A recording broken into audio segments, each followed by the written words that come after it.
We are back with Ettingermentum of the Ettingermentum newsletter. It's on Substack. You should subscribe because you can get out ahead of things like, oh boy, Biden is going to collapse. Oh boy, the Republicans are lying about there being a red wave. If you're reading Ettingermentum, thanks so much for coming on. Really, really good to see you. Yeah, hey, it's good to be back on. I think I was on a couple months ago to talk about like the politics of like attacking trans people, but Yes. now we have some like pretty big immediate stories to talk about. But yeah, so that is I am Edinger Mentum. I think this is the first time I've like done a face reveal type thing. So hello everyone. Uh yeah, so I did, in case people here don't know me, I got started by posting into existence the 2022 midterms. I thought Republicans would not have a strong year, and they did not end up having a strong year for like mainly because of abortion. I was somebody who was pretty big on that. And then pretty immediately after that, once I started writing around April 2023, I wrote that I thought that even though I thought Democrats were in a good position, it would probably be best if Biden didn't run. And we're seeing how that's going about a year and 3 months or so later. Uh, Yeah. mhm, Let's take ourselves into a time machine a bit. I know Biden would like to do that, but we can at least mhm. do that from now from a storytelling perspective. So the red wave in 2022 that Republicans were saying was imminent. What was the polling data showing at that particular point, and why were you skeptical about those claims? Yeah, it's kind of like it's interesting because fundamentally this is kind of like a little simple. In 2022, people believed that a red wave was going to happen not because of the polling, but because of what they determined the fundamentals to be. There was 8% inflation. Biden was deeply unpopular.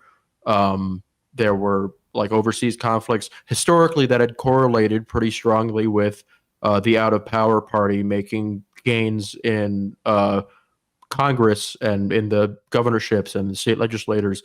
But what was interesting that entire time is that the polling was never actually all that good for Republicans. At this point, around 2 years ago, they were trailing in almost every major competitive Senate race. They were down in Ohio. They were down in Wisconsin. They were actually on track to lose seats. And like you could see, like in these special election results and the way the demographics were like sort of responding and trending, then this seemed to be in response to abortion. It's or like Republicans being very far right. So it looked like the electorate was responding to different issues than what people anticipated. So, and the polling remained about like that throughout the year. And it was kind of a battle between pushing for this new understanding of the election that was different from the traditional understanding of the race based on like economic fundamentals, but looking more at what voters were like actually saying. And what voters were actually saying ended up being broadly correct. The fundamentals based models did not actually correspond much with the actual outcome. Can you Yeah. just pause for a sec, explain what fundamentals mean for the audience? Because it's really just about how, in 2010, Obama got elected in 2008 by a significant margin. And then in 2010, we know that there was this Tea Party backlash. Typically, when a president comes in, the opposing party to that president is motivated to come out in the midterms. That's, I'm assuming, what you mean by the fundamentals. Yeah, and it's that fact which actually did occur. Republicans actually did have a substantial turnout advantage in 2022. That's often forgotten. People assume that it was like after the results, people immediately credit it to like a rise in like youth turnout or black turnout.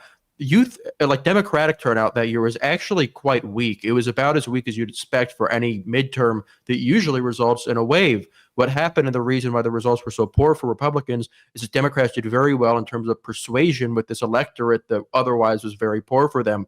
They did very well. They won their base year unanimously. They did very well with independents and they won some Republicans. So even though the actual electorate was just as bad as you would usually expect, it didn't really correspond with like the gains you would expect because there were the extraneous problems of inflation, not inflation, abortion, and Trump's lingering sort of presence. He was a very dominant figure in the party, while Biden, unpopular as he was sort of a seen as a more transitional figure who didn't necessarily define liberalism. People disliked him because they thought he was a weak and old leader. But just because the president is unique and old doesn't mean that like his ideology is Weak and necessarily old. Right. like bad. So Right. like people were fine with voting for Raphael Warnock or Mark Kelly, these more generic kind of liberals who didn't have Biden's unique issues of like presiding over a lost war or looking frail and not having any media appearances or like whatever other problems people had with Biden. So Democrats did well, and their success didn't really correlate with Biden's standing because they weren't Biden, and he was kind of a marginal figure in terms of like how people were thinking. So after 2022, I was in general very high on Democrats. I thought that like the issues of abortion and Trump's continued unpopularity and his continued presence was going to give them sort of this sort of baseline anti-Trump majority that we've seen basically since 2016. I thought that that was kind of a feature of politics that Republicans had to work around and weren't capable of working around. And you can see this has actually come to pass in the Senate races this year, where you have these popular incumbents and strong recruits across the country. In every single swing state and a couple red states, Democrats have consistently led at nearly every single poll throughout the entire year. So as far as liberalism goes, this isn't like the 1980s or even 2010. Like basic generic Democrats can be very well received and popular and broadly electable. The problem that I saw with Biden at the start of 2023, and like I think the way I put it was that Democrats were coming into the year with a lot of advantages, but he was the only one who could squander them, one of the few that could squander them besides Kamala, I thought at the time, and look at where we are now. He, because of his, people were looking at his approval rating at the time, once again, looking at the economic fundamentals model as a reflection of the economy. And the economy looked like it was on track to recover, which it eventually did. And there was the assumption that running him was a sure bet because he was an incumbent, and the fundamentals say that the incumbents usually do well. The economy was going to get better, so his approval rating was going to improve. But I had looked throughout the history of his approval rating up to that point, and he was remarkably very stagnant since the collapse of the Afghan government in the fall of 2021. It very rarely ever moved in response to these very big events. Like it fell during the peak of inflation, and then it slightly went up a bit after he passed his big bills. But that was basically all the movement. And I had looked at sort of like the way his reputation had changed in terms of like how people perceived his competency. And I was thinking it's worth considering that his reputation is based more on perceptions of his character than it is on the actual sort of material environment. It's more about his reputation, how he's sort of been transformed in the popular consciousness from this elder statesman type figure to a kind of a doddering old man who isn't fit to run the country. And I sort of thought, like, if this sort of perception is baked in as it is, not really much will be capable of changing it. And if anything, it's going to get worse because he's only going to get older with time. And over the past year and 2 months, as he's run his reelection campaign and he's pushed forward with these messaging that should be popular, he's had events that should happen. I mean, like Gaza notwithstanding, which was horrific for him, I think, like in terms of impacting his reputation. Like the fundamentals should be working in his favor. He should be in a better position than he was when I wrote that article, but he's in a substantially worse position. He's actually at the worst approval rating of his entire presidency. And it's because he's being perceived along these very unique lines of his unique age, his uniquely extreme age, which I think a lot of people were kind of slow to realize, and they didn't want to realize because it was a bit of a fatalistic argument about him. I was slow to it. Yeah, I thought there was a possibility that he could close those massive margins that you're seeing in Senate races versus his presidential campaign by having some sort of performance at the debate where he was able to score to show a contrast with him and Trump. I was actually optimistic about that case, but I'm what was I? Well, I'm right. Well, you have to reevaluate because it's the most historic debate, historically horrible debate to performance, frankly, just in terms of outcome in the history of this country. People point to the Nixon debate versus JFK, but that's more of a contrast between who listened on the radio versus who watched on television than the universal, like, holy crap moment that we're seeing with Biden. And what you're what you've been pointing out in your newsletter and throughout is that the Democrats' position in terms of negative partisanship with Trump is actually quite Mhm. advantageous. There's going to be Yes. abortion on the ballot in two of the most important states in the Electoral College in Nevada and Arizona. Can you talk a bit about the Democrats' position if they were to just have a non-Biden candidate at the top of the ticket? As it relates to the down ballot races, potentially helping at this point buoy a candidate that people are less familiar with. Yeah, yeah. I think if you could just put a generic Democrat basically of the same quality as like a Ruben Gallego or an Alyssa Slotkin or any of these other incumbents, and it's not that I think that like those are amazing political talents, but they're just generic, younger, more sort of trustworthy, telegenic, marketable liberals. There's somebody who you can imagine being in a leadership position and not or driving your car and not really being necessarily worried about if you'll make it home at night. Like it's very, very simple. These liabilities that Biden has are very unique, and they aren't really necessarily an issue with this party as a whole in the way that like Trump's ideology is. When Trump takes over the party and he makes everybody follow his line, people are going to judge Republicans the same way they judge Trump.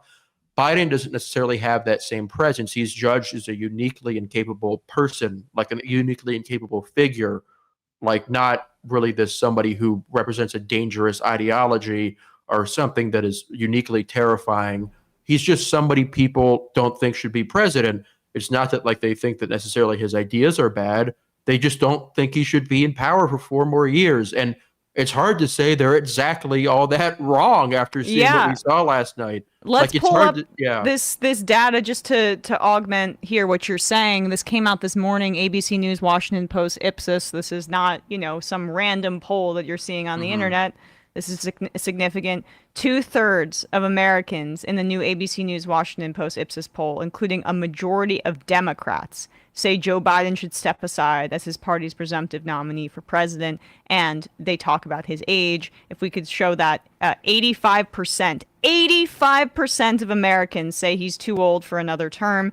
Two-thirds say that he should quit the race. And if we could go to the breakdown by ideology on page 2 here, percentage, here we go. So 67% say Biden should step aside. 62% of Democrats and Democratic-leaning independents say he should step aside. And 54% of self-identified Biden supporters say he should step aside. Now, Yeah. what's your assessment of that data? Is that Yeah. good? No, that if you're running for president, you would ideally not that want to see that. That is not something all else equal you would want to be the case for your presidency. But before we go into like kind of the Biden death watch sort of thing, I do think it's worth noting with those numbers. This is fundamentally what people want. This is an outcome that people want to see happen. So when I see people talk about the chaos or the backlash that could happen from rocking the boat, Yeah. people aren't going to be mad at you for giving you what they want. If you have a contested convention, people will be pissed at you for nominating a person they don't think is capable of serving. They won't be mad at you for examining a different option.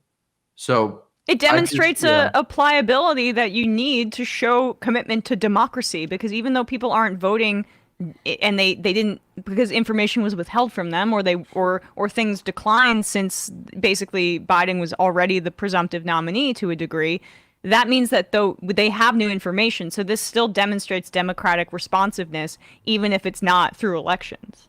yeah, and the primary is that was just like a kind of that was just a pro forma process. I don't think it's worth really taking seriously as a democratic exercise at all. Yeah. I mean, he wasn't running against anybody seriously. The entire party like rallied around him. There were several states where there was, like they either didn't hold the primary or there just weren't any names in the ballot besides him. Like it's just, and I'm certain that this isn't like something that people will be despondent over. Biden has never been a defining figure in the way that Obama or Trump has. He was selected to fulfill a role. The role was beating Trump. He's not an indispensable figure, whether he wants to believe so or not. He seems to very desperately want to be one, but he's not. Set, unfortunately for him. So like people just there's no base of Biden diehards who will sit out on this election if he's replaced. It is a very I think risk for the standards of like replacing a presidential nominee 4 months before an election, there's not a lot of risk involved here, at least not nearly as much as people make it out to be. There's a lot of stuff people are saying about like the consequences of replacing him that just flat out isn't true. Like stuff about him not being able to be on the ballot. Like if they were like a Talk replacement. about that. I mean, for some Democratic Biden dead enders are now citing the Heritage Foundation, who are clearly putting out this stuff about how they're going to sue to keep Kamala Harris or whoever off the ballot. They're putting that out there to scare Biden into staying in. Yeah, it is. Yeah, it's a complete lie. They are doing that and the Biden people are citing it to like. Trump hasn't even selected his vice president. Yeah, how can the ballots already be set? They're not set. I know they're not set. He's the presumptive nominee because we assume he will be nominated, but the party has ballot access. The candidate isn't the one with ballot access. He was nearly going to miss Biden was nearly going to miss the nomination in Ohio. They did change the laws, so that was possible because he was so very much not the actual candidate yet. He is definitively not on the ballot. That is why he nearly missed deadlines like in Ohio. The party has ballot access depending on them nominating somebody, but that person does not have to be Biden. Legally, he is nothing. Legally, he is as much as a presidential candidate right now as you or I. Like, it's a complete nonsense thing. People are literally just lying about that. Stuff about transferring money, like, is a bit more accurate, but right. I mean, everybody's kind of on the Kamala train right now, and they can just give it to her very easily. If you were in the situation where you had like Whitmer or somebody that was a nominee, you could transfer that to like the DNC or a PAC and do most of like what that would have done in the first place. Like, it's just, you can do that. There's not nearly as much friction as people are making it out to be. They're trying to run out the clock and scare people. And who knows if that'll work or not, but it's certainly not a pathway to actual success. Yeah, well, Kamala Harris is in North Carolina this afternoon. She's going to be rallying with Roy Cooper, the former governor, or still governor, but I guess outgoing governor in North Carolina. Yeah, term limited. Right, term limited out, but was a blue or Democratic governor in a state that's purple to red leaning, and the Democrats could actually, if they want a path to victory, a fighting chance in North Carolina seems like a pretty good bet. What is your assessment of people reflexively saying Kamala can't win? Oh, I mean, it's to the extent that, I mean, they're polling they're like, to the extent that she can't win is the same extent that Biden can't win. They're in like incredible polling right now, not done by like Harris, which is run by Mark Penn, who's a total complete hack at this point. He's the guy who did those insanely tilted polls meant to give Israel talking points for their war. Right.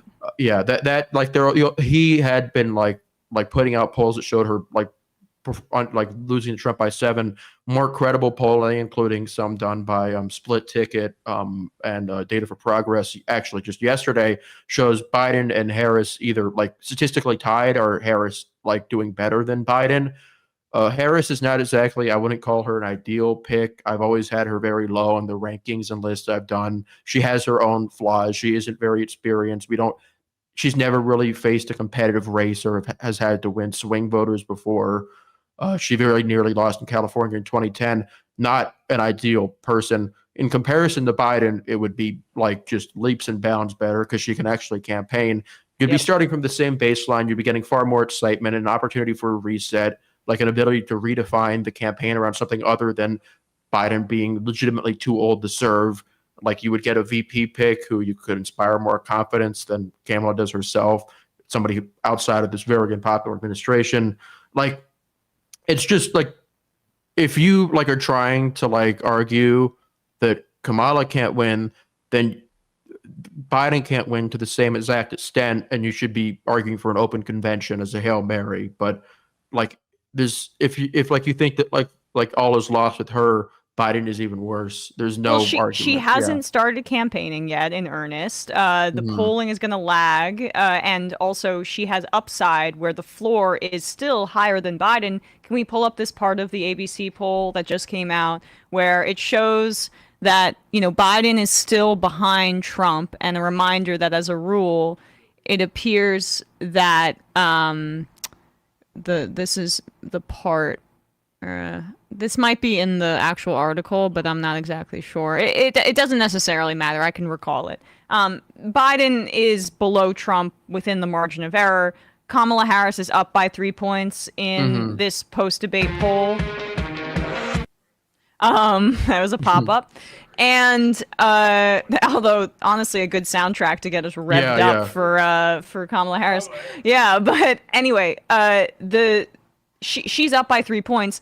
Now, of course, polls are gonna there's gonna be some variance, right? And you have to take these things in the aggregate, and you have to differentiate between crap polls like you describe and good polls like Hmm. this one.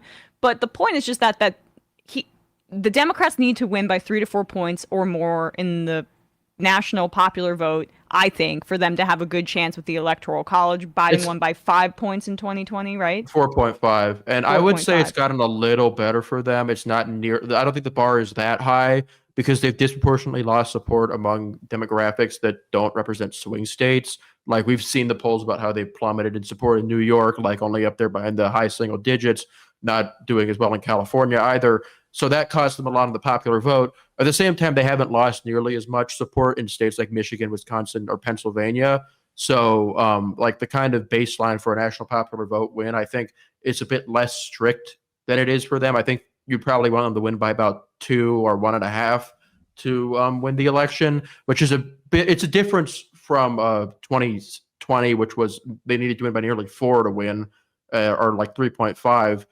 It's not like the greatest. I think it was 4 points. So I think that like it's not like that. I don't think the hill is that big of a hill to climb. It's still like a thing you need to surmount, but I don't think it's like really like that over. As okay, right. That's what I'm.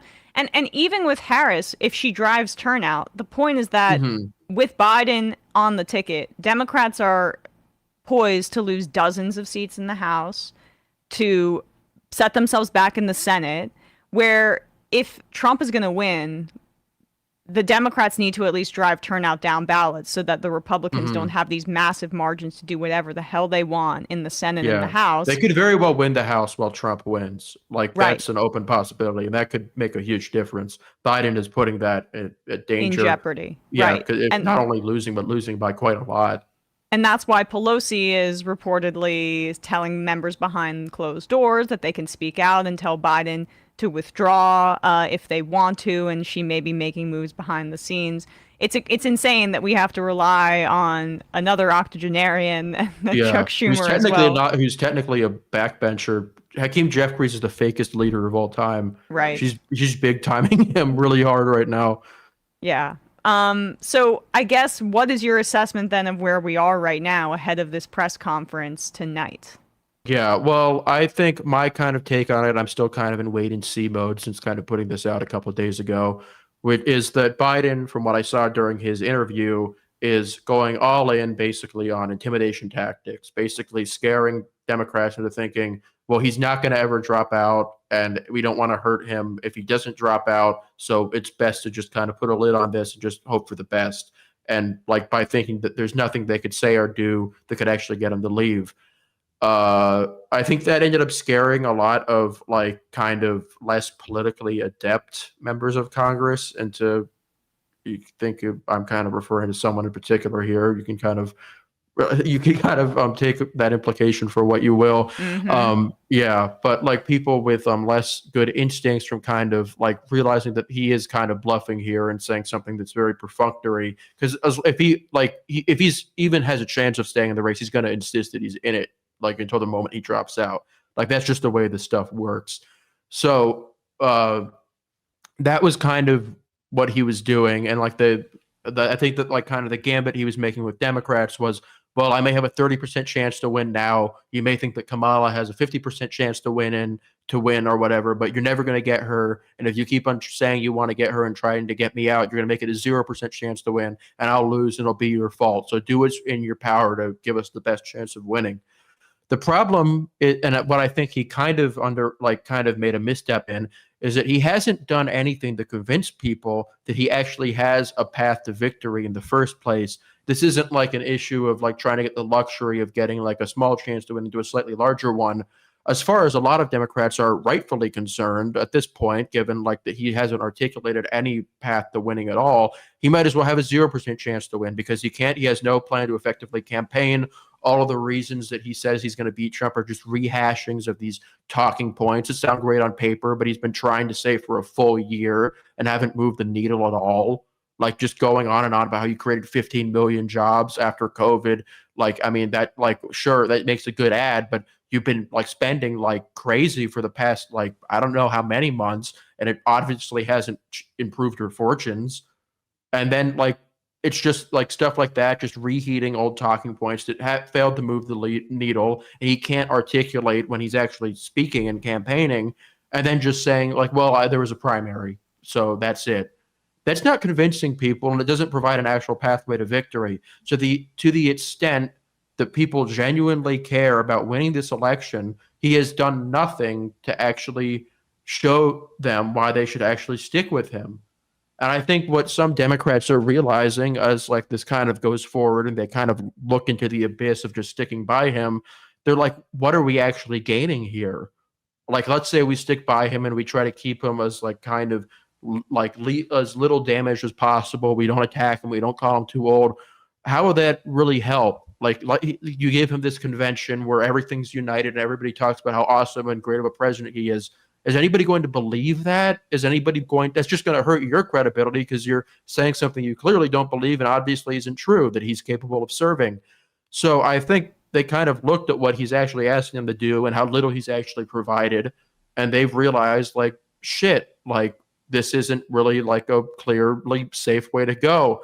So you've seen kind of like a revving up of like the sort of people calling him to drop out. There was a swing district Democrat from Michigan, Hillary Schulten, I think, who said he should drop out this morning. You have, they're sort of trying to ease him into it because they know he's basically like an 81-year-old man child, by like just like trying to say, well, it's your choice, and just sort of saying, I know you've already said you've made a choice, but not that choice. We want a different choice. Right. And I think the George Clooney thing yesterday was a pretty big escalation. Going as far as to say that he regularly acts like how he did during the debate is a major blow to his narrative that it was just a bad night. Yep. I think if you're looking at stuff that would be like the nuclear option of like trying to permanently damage him to the extent that even he realizes that he's been like, who even he in his deluded mind where he thinks that he's the only person who he alone can fix it, like, can see that like he can't go on like this.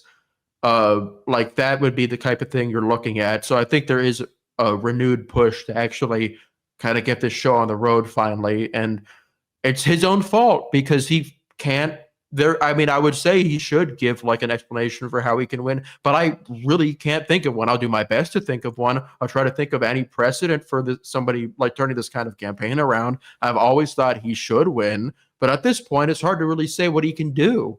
Yeah, well, it's just going to get worse and worse. I mean, every day that we're spending focusing on this is a day that we're not focusing on Donald Trump, and I can't blame the press, and I can't blame the focus. I mean, people that are whining about that, folks, Donald Trump's got a lot. He's got a lot of press attention over the past 10 years. I don't know if people have been awake or asleep, but the narrative is pretty set on him. People think he's a scumbag, and some people like that. And they may turn out enough, and enough independents may not turn out because they're not inspired by Biden to hand this election to him in a way that is like irreparable for Democrats in the country for many election cycles, because it takes a lot to undo some of this stuff. Lastly, I know we're keeping you a little bit long, but it's fine. My final question for you is, a lot of people are throwing water on polling data and saying polling's been wrong. Polling was wrong in 2016, wrong in 2018, wrong in 2020, wrong in 2022. They have a case for 2016, but a lot of that was corrected. My understanding is polling was pretty on point 2018, 2020, 2022. Yeah. Well, polling actually was very accurate and pretty reliable in 2018 and 2022. 2020 was actually, there was a significant polling error that year, but that was for a very specific reason, and it did actually work in favor of Democrats. So unlike the shit Biden saying, where he's like, everybody counted me out, nobody thought I could win in 2020. Like, he was leading by 10 points nearly that entire cycle. To the extent like the polls were wrong, they significantly overestimated him, like especially in some swing states like Wisconsin. But the reason for that was because there was COVID that year, and people were in case like it's newsflash for some people who like weren't aware of that. There was COVID, and Democrats, liberals were staying inside, and Republicans and conservatives were going outside. And when you're staying inside, and you have bored and you have nothing to do all day, when a pollster calls you, you're going to pick up.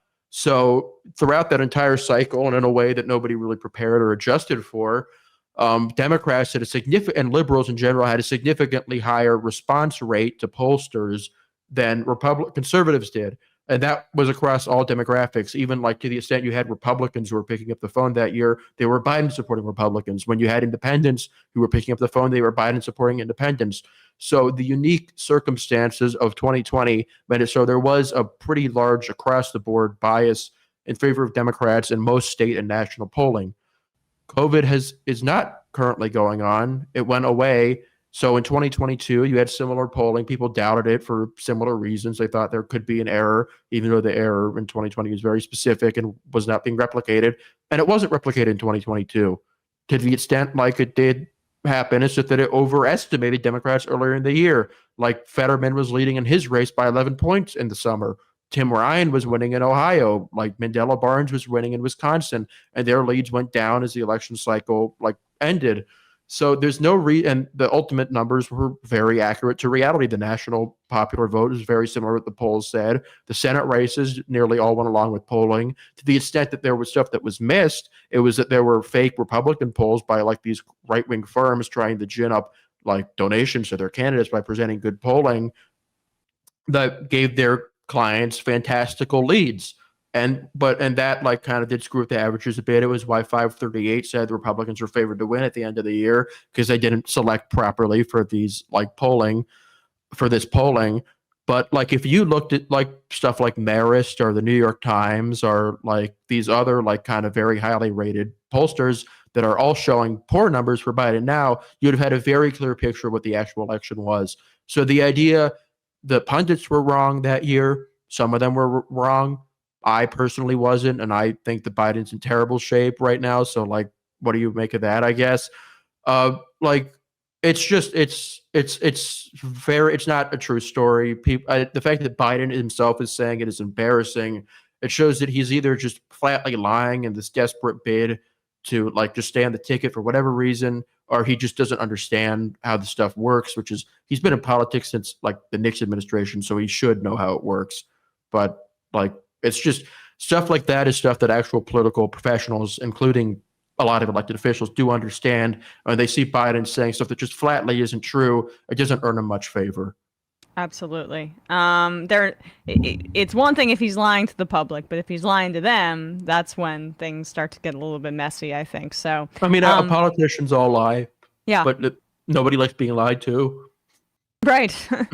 Ettingermentum, a must follow on this particular story, and you've been on point. And people should also read your piece, The Electoral Guide to Transphobia, I believe. Yeah, electoral history of transphobia. Apologies. Yeah, it's a piece I cite quite frequently. I have it bookmarked because it shows how these transphobic campaigns run by Republicans are both unmotivating and also hateful at the same time. So it's a great aggregation of all of that data. Thanks so much. The Ettingermentum newsletter, we will link to that below wherever people are listening to or watching this. Yeah, great to be on. Thanks for having me on. Of course. Thanks for coming on.